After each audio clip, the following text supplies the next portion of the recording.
Hello everyone, welcome to my channel. मैं हूं मनोज शर्मा और आज की क्लास में हम करने जा रहे हैं डिसोल्यूशन ऑफ फॉर्म। उसमें आगे कंटिन्यू करते हैं। अभी तक इसकी जो है हमने 3 वीडियो डाल ली, 3 क्लास हमारी हो चुकी हैं। आपको याद हो उसमें हमने फॉर्मेट भी सीख लिया था, रियलाइजेशन अकाउंट कैसे बनता है। फिर रियलाइजेशन अकाउंट का एक क्वेश्चन भी कर लिया था फुल फ्लैश। पिछली क्लास में आपको याद हो एक अच्छा पॉइंट कराया था जो ट्रीटमेंट ऑफ रियलाइजेशन एक्सपेंस है।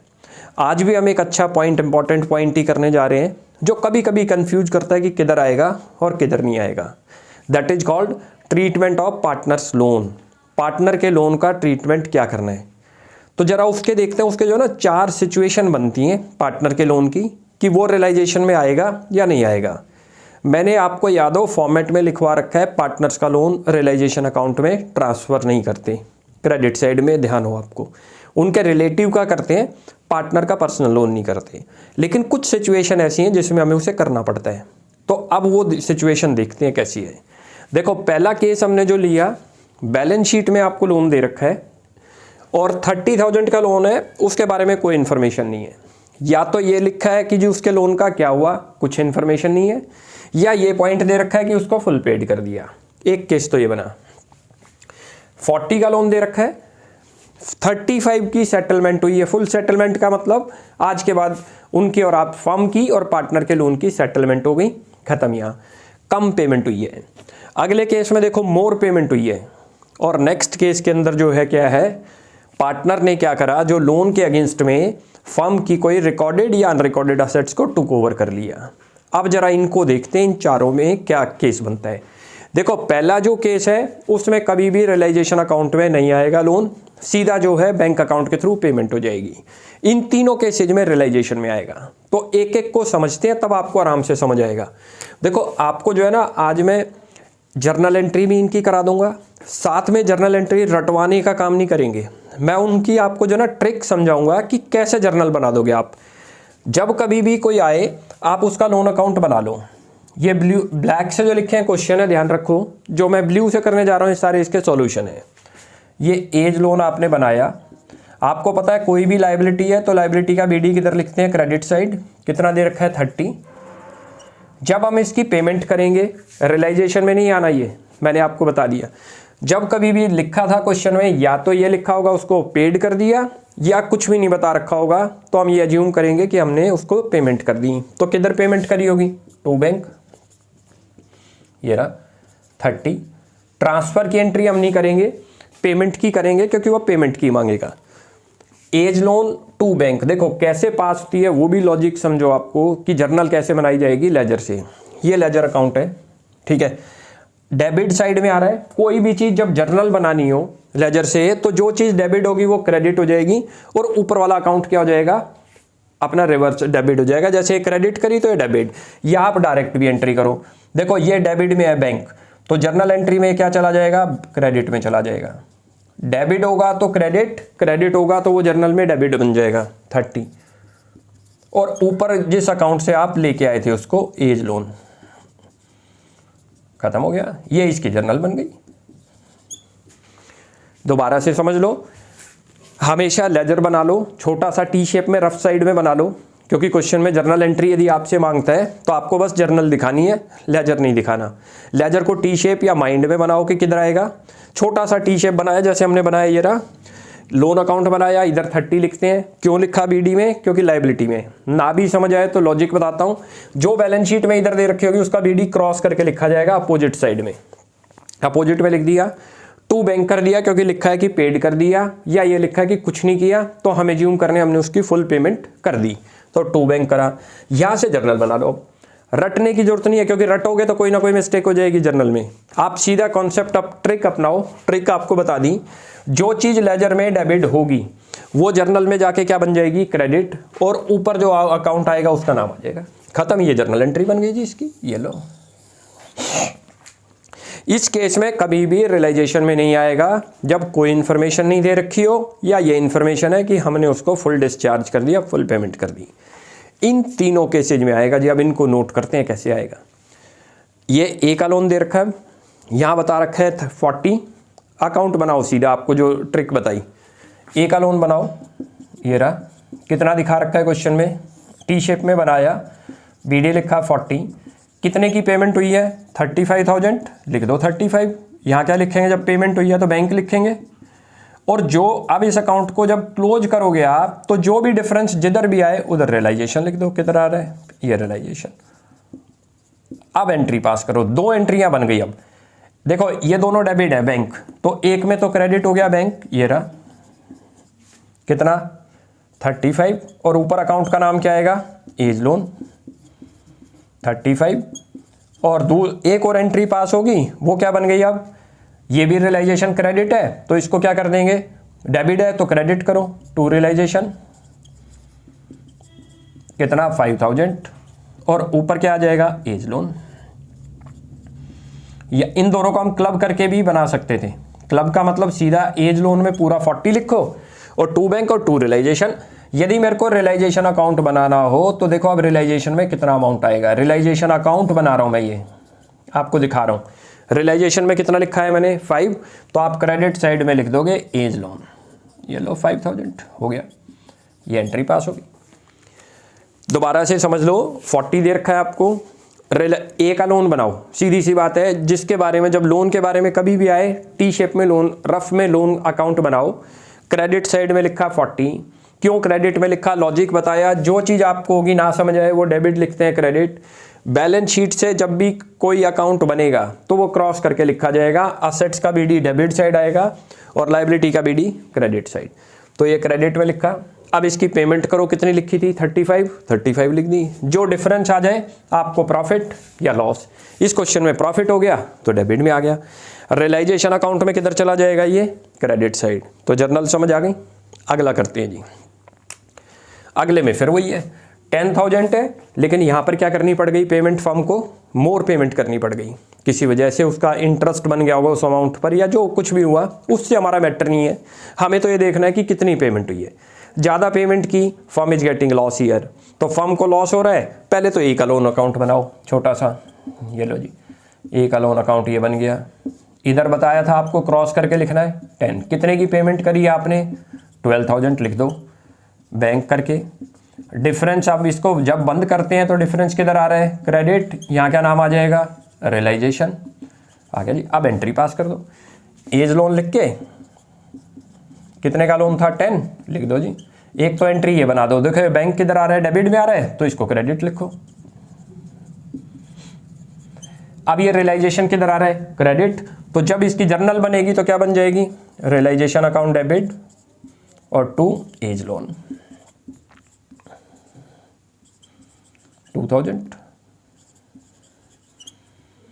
ये चीज क्लियर हो गई या नहीं, ये ऐसे हमारा जो होगा क्या हो जाएगा एंट्री, सॉरी इसके अंदर हमने जो पेमेंट करी थी 12 थी 10 नहीं थी, ये जो हम लिख रहे as loan to bank 12 realisation में आया। अब जब हम रियलाइजेशन अकाउंट बनाएंगे तो रियलाइजेशन में पोस्टिंग कर दो इसकी। रियलाइजेशन में किधर जा रहा है रियलाइजेशन डेबिट है, क्योंकि लॉस हो गया फर्म को, फर्म ने ज़्यादा दे दिया, वैसे भी आपको बताया है कि जितने भी लॉसेज हैं वो डेबिट में आएंगे, जितनी भी इनकम है वो क्रेडिट में आएंगी। तो मेरे ख्याल से क्लियर हो गया। लोन बनाया, पहले लोन में उसकी वैल्यू पुट करी जितनी बैलेंस शीट में दे रखी है, जो पेमेंट करी वो लिख दो टू बैंक, जितनी भी पेमेंट करी। इसमें कम पेमेंट थी तो कम लिख दी थी, इसमें ज़्यादा है तो ज़्यादा, डिफरेंस करो, क्लोज करते हैं तो इधर जा रहा है वो रियलाइजेशन में ट्रांसफ़र करो, वो लॉस। इस केस में भी रियलाइजेशन में आ रहा है, इस केस में भी रियलाइजेशन में आ रहा है, लेकिन उनका लोन नहीं आ रहा, क्या आ रहा है उनके ऊपर जो प्रॉफिट या लॉस था। देखो इसमें 5,000 का प्रॉफिट है और आपको बता रखा है प्रॉफिट की कौन सी साइड है क्रेडिट, तो क्रेडिट साइड में लिख दिया हमने रियलाइजेशन में। देखो ये छोटा सा बना दिया, आप समझ नहीं करो। इसके अंदर क्या आ रहा है डेबिट आ रहा है तो डेबिट में लिख दो। लॉस हो गया था क्योंकि आपके थे तो 10 लेकिन देने कितने पड़ गए 12,000। अब जरा लास्ट केस को देखते हैं। लास्ट केस बहुत इंपॉर्टेंट है। लास्ट केस में क्या है 20 का लोन है और नीचे क्या कह रहा है एडजस्टमेंट में आपको कि जो पार्टनर हमारा जो लोन होल्डर है एज लोन होल्डर, वो कहता है मेरे को फर्म की एसेट्स दे दो, मेरे लोन के अगेंस्ट सेटल हो जाएगा। आप अकाउंट बनाओ जी, तभी पता चलेगा, चाहे वो आपकी रिकॉर्डेड हो या अनरिकॉर्डेड हो। ये देखो ए का लोन बना लो, कभी भी मिस्टेक नहीं होगी। बीडी लिखो इधर 20, उसने क्या ले लिया फर्म से, कोई एसेट्स टुक ओवर कर ली फर्म की, रिकॉर्डेड या अनरिकॉर्डेड। इस पैसा तो दिया नहीं है। देखो दो ही काम होते हैं रियलाइजेशन में, आपको या तो पेमेंट हो रही होगी और या वो रियलाइजेशन में ट्रांसफ़र हो रहा होगा। आप सारे को क्या कर दो, टू रियलाइजेशन 20, बस बंद कर दो जी। अब यहाँ जब इसकी जर्नल जब ये रियलाइजेशन अकाउंट बनाओगे तो ये रियलाइजेशन आपका बन गया। लो रियलाइजेशन चेक करो किधर है, क्रेडिट, तो ये लिख दो यहाँ बाई एज लोन पूरा का पूरा 20। और इसकी जर्नल बनानी आ जाए तो जर्नल क्या बन गई, as loan account debit to realisation, ये जर्नल बन गई। खत्म हो गया क्वेश्चन। हमें ना तो उस असेट्स की वैल्यू कहीं लिखनी जो उसने ली है, चाहे वो रिकॉर्डेड थी या अनरिकॉर्डेड। रियलाइजेशन की क्रेडिट में लिख दो, क्योंकि हमें जो है पूरा का पूरा क्या हो गया, उसने असेट्स को टुक ओवर कर लिया, तो या तो हमारी वो असेट्स बिकती तो इनकम थी, या अब हमने उसके लोन की पेमेंट कर दी, वो हम एक तरीके से इनकम ट्रीट कर लेंगे, तो हमने क्रेडिट साइड में दिखा दी। क्योंकि लोन जब देंगे तो अल्टीमेट वो सेटल हो गया है। असेट्स हमने आपको याद हो किधर लिखी होगी, डेबिट में, क्रेडिट में आपने उसको लोन के थ्रू पे कर दिया। दोबारा से समझना है तो दोबारा समझ लो। दो केस में आपका जो है लास्ट के 3 केसेज में जो है रियलाइजेशन में उसका अमाउंट आएगा, कितना आएगा वो हमने क्वेश्चन के थ्रू समझ लिया। पहला केस जो था उसके लोन के बारे में जर्नली कोई इन्फॉर्मेशन नहीं होती, या सीधी इन्फॉर्मेशन है कि जी उसके लोन को डिस्चार्ज कर दिया। तो हम क्या करते हैं, सीधा आप लोन अकाउंट बनाओ टू बैंक, वहाँ से जर्नल पास करो। कभी आप जर्नल रटो ही मत कि जर्नल कैसे बनेगी, यहाँ से जर्नल बना लो। जर्नल बनाने की टेक्निक बता दी। जो भी किसी भी लोन में लिखा होगा, किसी भी अकाउंट में लिखा है, डेबिट साइड लिखा है तो जर्नल में क्या हो जाएगा, क्रेडिट और अपोजिट अकाउंट आ जाएगा, एज लोन। ऐसे ही आ जाओ, इन तीनों केसेज में उसका अमाउंट रियलाइजेशन में ट्रांसफ़र होगा। 2 में तो उसका प्रॉफिट या लॉस, और तीसरे में फुल अमाउंट। इसमें क्या था देखो 40, उसका अकाउंट क्रिएट करो, उसका अकाउंट बनाया 40, उसकी पेमेंट करो जी। आप कितनी पेमेंट बता रहे हैं, 35, जो डिफरेंस आ जाए रियलाइजेशन में डाल दो, टू, ये आपका आ गया जी। अब इसकी जर्नल बनानी आए तो एक तो जर्नल बन गई, देखो बैंक लिखा है डेबिट में तो क्रेडिट हो जाएगा। ना भी समझ आए, देखो अपने आप 2 लिखा है तो जर्नल में जहाँ 2 लिखा है वहाँ पहुँचा दो, ये 2 बैंक और ऊपर एज लोन। इसमें भी डेबिट में है तो ये क्रेडिट में चला गया, ऊपर का अकाउंट का नाम ये। इन दोनों को क्लब करके भी लिखा जा सकता था जो बताया। अब रियलाइजेशन में कैसे ट्रांसफर होगा वो देख लो। ये डेबिट में लिखा है रियलाइजेशन में तो इधर लिख दो। क्यों लिखा, वो लॉजिक समझ आ गया होगा आपको, क्योंकि मेरे को प्रॉफिट हो गया, और जितने भी प्रॉफिट वाली इनकम है, जैसे मैं असेट्स होल्ड करता हूं तो एक तरीके से मेरी इनकम है, तो हम क्रेडिट लिखते हैं, तो हमने क्रेडिट में दिखा दिया। अब इस पे आ जाओ, इसके अंदर ज़्यादा पेमेंट हो रही है। आपने उस कॉन्सेप्ट पे जाना ही नहीं कि कम क्यों हुई और ज़्यादा क्यों हुई, क्योंकि जब डिजोल्व हुआ तो कुछ ना कुछ सेटलमेंट हुई होगी। इस केस में कम की हो गई थी, इसमें ज़्यादा की हो गई, कि उसका डिले कर दिया होगा हमने, शायद उसको इंटरेस्ट पे करना पड़ गया होगा। लेकिन आपको इंटरेस्ट या उससे नहीं, आपको तो अमाउंट से कंसर्न है कि अमाउंट कितना पे किया। ए का लोन बनाओ, ए का लोन बनाया, पहले बीडी लिखा 10, उसके बाद उसकी पेमेंट करो, कितने की पेमेंट करी 12, फिर रियलाइजेशन में ट्रांसफ़र कर दो 2। अब इसकी जर्नल बनानी आए तो देखो जी, ये डेबिट में तो क्रेडिट हो गया बैंक, और अपोजिट अकाउंट ही रियलाइजेशन किधर है, क्रेडिट, तो जर्नल में क्या बन जाएगा, डेबिट। हमेशा लेजर से जर्नल बनाओ, गलत होने के चांसेस बहुत कम हो जाएंगे। ना आपको जर्नल एंट्री रटनी पड़ेगी कि क्या बनेगी, क्योंकि मगअप करोगे तो बहुत एंट्री बन गई, कैसे याद होंगी। तो ये बन गया रियलाइजेशन क्रेडिट था तो हमने डेबिट लिखा, अपोजिट अकाउंट। रियलाइजेशन में किधर आएगा, अब ये वो देखना हो तो वो ये रहा, किधर लिखा है क्रेडिट, तो इस अकाउंट में किधर आ जाएगा। क्यों आ गया, अब लॉजिक भी लगा लो। 10 था, पैसे कितने देने पड़ गए, ज़्यादा, तो ज़्यादा देने पड़ गए, उतने दिखा दो, लॉस हो गया हमारे लिए। जितने लॉस वाली साइड है वो डेबिट है हमारे, लॉस या एक्सपेंस वाली। अब अगले में आ जाओ जी। अगले में वो कह रहे हैं कि वो जो है हमारी असेट्स को टुक ओवर कर गया अगेंस्ट, अपने लोन के अगेंस्ट में, चाहे वो रिकॉर्डेड थी या अनरिकॉर्डेड, उसका अकाउंट बनाओ। अकाउंट जब बनाओगे, मैंने आपको बताया 2 ही काम होंगे इसमें, या तो बैंक लिखना होगा या रियलाइजेशन। हमने पेमेंट तो करी नहीं, तो सारा अमाउंट किस में ट्रांसफ़र हो जाएगा, रियलाइजेशन में। जर्नल बनानी आ जाए तो क्या जर्नल बन जाएगी, अब as loan to realisation. Realisation में ट्रांसफ़र करना हो तो इधर। तो मेरे ख्याल से आज आपको ये चारों केसेज क्लियर हो गए होंगे कि कब जो है पार्टनर का लोन रियलाइजेशन में आएगा और कब नहीं आएगा। पहले सिचुएशन आपको बताई, कोई इन्फॉर्मेशन नहीं होती है तो कभी भी लोन पार्टनर का लोन रियलाइजेशन में नहीं आएगा। बाद की जो 3 सिचुएशन बताई कि जितना लोन था उससे कम पैसा दिया गया या उससे ज़्यादा दिया गया या उसने असेट्स टुक ओवर को कर ली, तो तीनों केसेज में वो रियलाइजेशन में आएगा। कितना आएगा वो हमने समझ लिया। फुल तब भी नहीं आएगा, फुल एक केस में आएगा जब वो हमारी असेट्स को टुक ओवर करता है। वरना 2 केसेज में क्या होगा, जो बीच के आपको बताया, जितने का लॉस गेन हुआ वो दिखा दो, जितने का लॉस हुआ वो। हमने आज लेजर भी एक तरीके से बना लिया कि रियलाइजेशन में इसको कैसे ट्रांसफ़र करती हैं, साथ में हमने इसकी जर्नल एंट्री भी पास कर ली, क्योंकि जर्नल मैंने आपको बताई कि जिसकी जर्नल पास करनी है उसका अकाउंट बना लो, अकाउंट से बड़े आराम से आपकी जर्नल, ये सबसे अच्छी ट्रिक है। वरना रटोगे तो कोई ना कोई जर्नल आप गलत कर दोगे, तो रटने की ज़रूरत नहीं है, अपना ट्रिक अपनाओ, टेक्निक के थ्रू आप उसको चलो, उसमें कभी मिस्टेक आपकी होगी नहीं।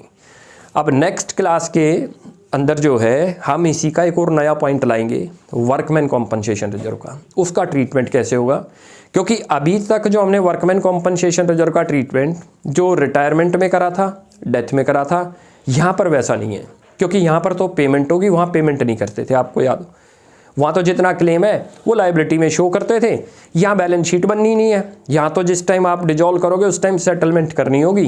तो नेक्स्ट क्लास जो आ रही है उसमें वर्कमैन कॉम्पनसेशन रिजर्व का ट्रीटमेंट, और उसके बाद फिर इसकी जर्नल एंट्री के क्वेश्चन का ट्रीटमेंट करेंगे।